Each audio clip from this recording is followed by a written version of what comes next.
Welcome to the Petersen in Los Angeles, California. I am Mr. Brainwash, and I'm having a show, Cars Are Beautiful.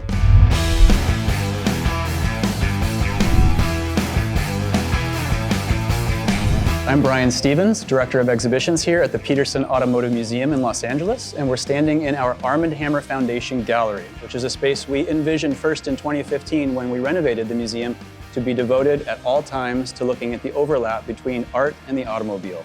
Whether it's cars as canvas, cars as inherently sculptural objects, cars as the subject of works of art, and every one of those things you will find in our newest exhibition, Cars Are Beautiful, Mr. Brainwash at the Petersen. I feel like a car is a piece of art, and this is what I try to do, to take the respect of the Petersen and do a whole show artistic with cars. It was very challenging. I worked 2 years on it, and now it's here and it's alive. So we met about 2 years ago when I first came to see your museum in Beverly Hills. And over the past couple of years, we've been strategizing how do we take Mr. Brainwash and incorporate him here at the Petersen Museum.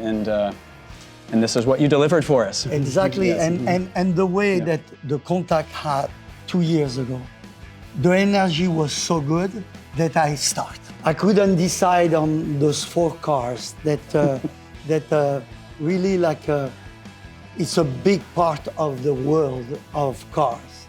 It was in my mind to split it and to trying to, and now it's here. And like I said, art is to make it exist. So now it's existing, it becomes art. First, I come and I have an idea and I do it. And when I saw it on the floor, and I said, it's not gonna work, you know? You don't have that beauty of the car because you were going around. We need a lot of space. Yeah. So in the end, from the couple days that I work here, I came up with the sideway.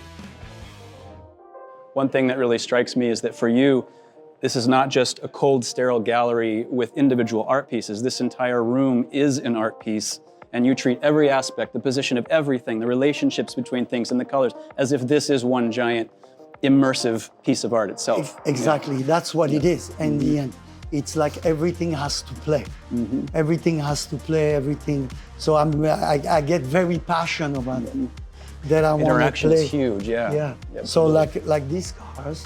So when we come in, you can go and walk in and be part of masters, you know. So you like.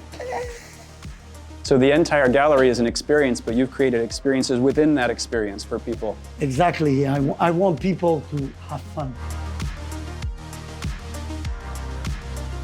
When they asked me a long time ago, they said, what would be the car that you would love to have, you know, that you remember that is very dearly to yourself? You know, like, I'm a car lover, but I'm not like a person that, but the car that really went into my heart when I was a kid, from my kids, it was that little yellow car. So for me, that's the first car of everyone when you're young. It's a perfect example of you incorporating such a variety of things that anybody at any age level will be able to relate to something in the room. Exactly. Yeah, from the littlest kids. And we'll be able, not yet, but we'll be able to come into the car, you know, and it's like you'll have the biggest. And he's gonna have a little me. Oh, you're gonna build a one. very small one, like I ordered.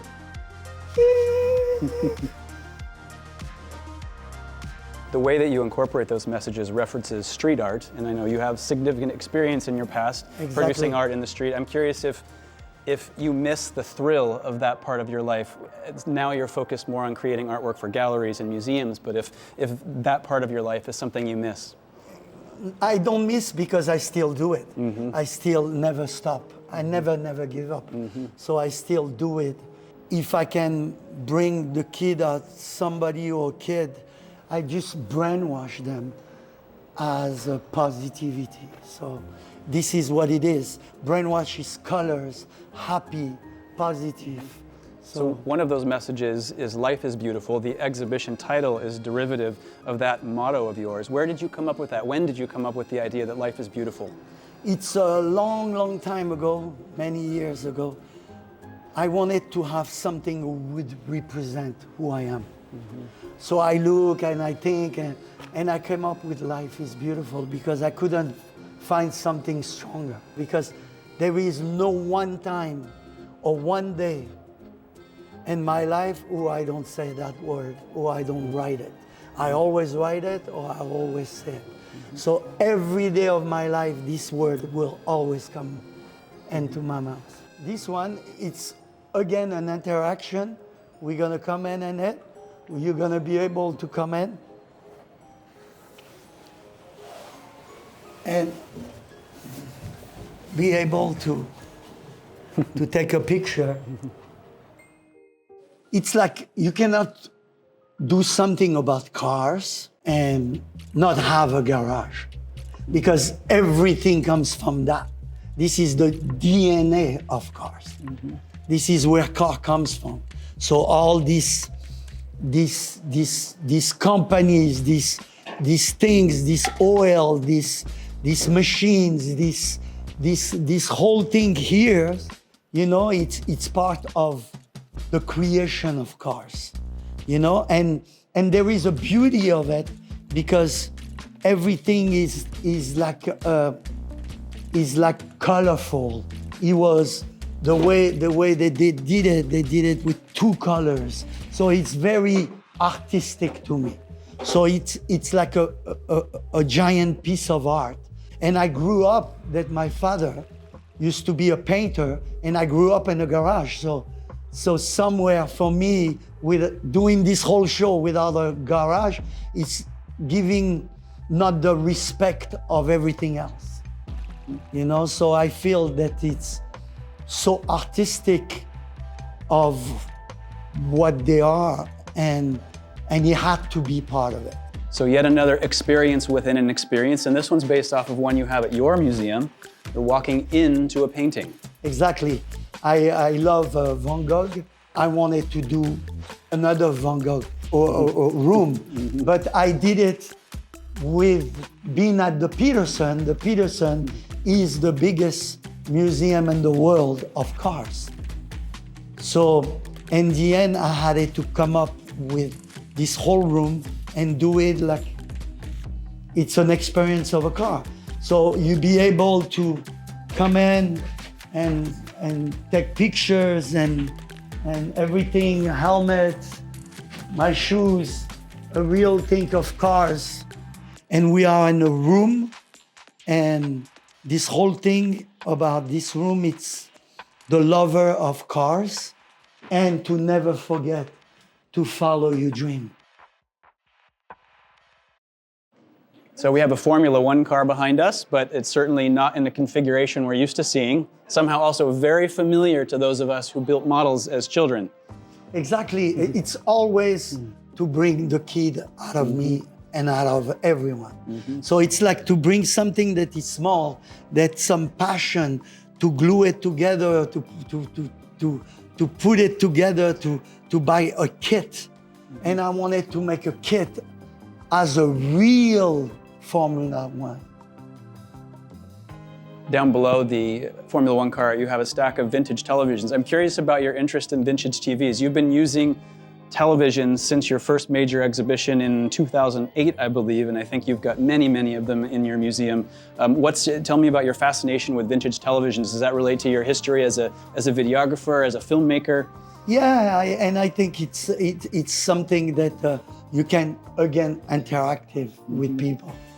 And sometimes it's the old TVs, it's like a form of art to me. You know, they're not perfect, they have a different image, and it's a stack, and I can give information to people in it. So you'll see some car, you see some animation, I think it will be always in my DNA forever, following me, you know, because I love filmmaking, and I love TV. And this is a special because we are in America, we are in Los Angeles, so it's the American flag, and somewhere it's called "In Car We Trust." And this is like a monument at the Louvre because we are in a museum. So I wanted to bring like some real pieces that represent in a museum that is the Louvre. And I wanted to bring it with tires. So it's made with tires that represent the fit of the car. So the thinker is always thinking, you know, it's Rodin, and it's like the representation of the past and the future. So this is the past and this is the future, you know, like to bring something. And like you see, now he's thinking like the thinker is everywhere, showing different cars. And I feel to have them at the Petersen Museum, it's you had to bring something that it's real museum, like some of painting that I bring masters from museum and add cars, you know, like bringing like really like, and this is like a piece that I was working with the Rubik's Cube, and I had to come up with something to move cars, to do cars. And in the end, I came up like this, and I said, let's do a Rubik's Cube and Giant, and with cars. So when we first started planning this exhibition, you gave us a general idea of what you were going to be putting together for us, but we didn't know until everything showed up what it was going to be. And you surprised us with some pretty incredible things that specifically make use of cars and exhibitions already here at the museum. Perfect example, in one of our adjacent galleries, we have a huge exhibition on lowriders and lowriding. So you've done at least 2 pieces incorporating lowriders in scenes, very unexpected settings. Exactly, it's like as a museum, like a Gogh, you know, like a famous painter, and to the opposite, you know, like a lowrider. And it's, so it's kind of the respect of the moment that I'm here. There is an incredible show that is next to me, and I wanted to give like some love and support that there is a connection between the show. And I brought many cars that you have, like the Batman cars, like Scooby-Doo. Scooby, yeah. Like, I don't know how it's called. Herbie. Yeah. Yeah. Herbie, you know, like all these cars that is part of the museum that, you know, like to see it in art, and you can see it in real on the second floor. So that's the connection of it, that is fun. You use a lot of these unexpected juxtapositions of old and new and cars in settings that would not normally have cars. I also see a pretty powerful element of humor in some of these. Yes. Is that something that guides you, is looking for ways to make people laugh when creating a lot of these things? Yes, 100%, always with a smile.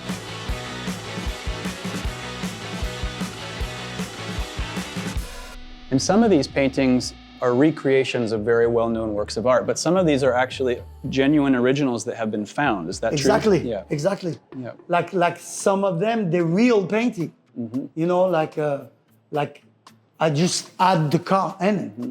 You know, like I didn't paint the painting. You find you find them at flea markets or exactly. Or art sales, I mean, I buy it in auction or whatever. But in the end, I felt like when I look at this one with flower, to have the love car, it's just beautiful. I cannot do anything without books. So I wanted to do a car with books. That it's a car that I did for the Matchbox, and I had one, and I'm like, okay, I have one left. Let's do something with it. So I wanted to do. I choose this kind of small little book who tells stories, because everything is about stories, and the car takes us to a story. So it's bringing story with a story. And I'm wondering how much of the work in the room right now was actually created specifically for this exhibition? A lot of it. I would say 90%. And I felt like I'm gonna be in a real museum. Not my own, but a real museum. You know, because I create my own, but this is the real deal. This is the real museum. So this exhibition runs until early 2026, which is a little bit longer than a lot of our exhibits here, but I think it's very appropriate that it runs that long because I think people are going to need to come back multiple times to actually absorb and process everything that's in this room. We're finishing up our tour with what's actually one of the first things that people will see, and it's completely unmissable. It's another Fiat 500 with an especially unique finish. Exactly, like a little toy that you want to hug. You know, like I even want to say, hug me. You know, like people can hug it. You know, like it's like for everyone, for little kids to have a car that to show that car are art.